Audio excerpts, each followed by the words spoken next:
did you start crafting weapons? I started crafting weapons most likely about a decade ago now. And what inspired you?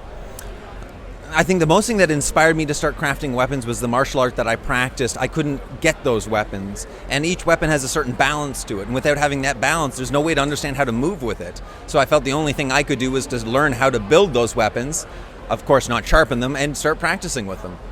So the people who come to your shop, are they looking for similar?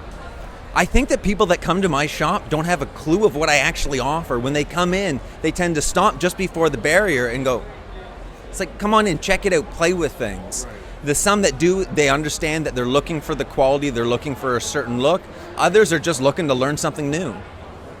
And is it part of the larger anime culture, what you do?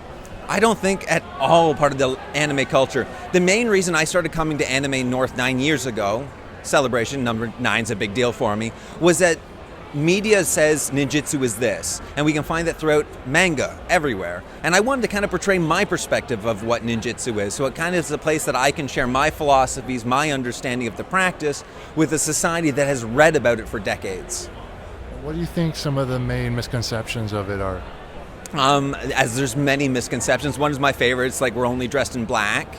2, everyone's an assassin, that's the only way that it works. And 3, that it's like this mindless dominance, that there's an enforcement that says you must do this, therefore you have to do it. And I find ninjutsu is not like that at all. Ninjutsu has to have that free-flowing mind, that you make your own decisions within life and you have to find your own path.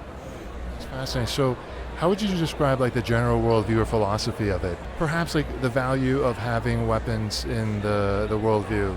Okay, I actually really like that question because I find weapons really important, or I like to call them tools. Weapons for destruction and tools for building. And I'm a big fan of the life-giving sword.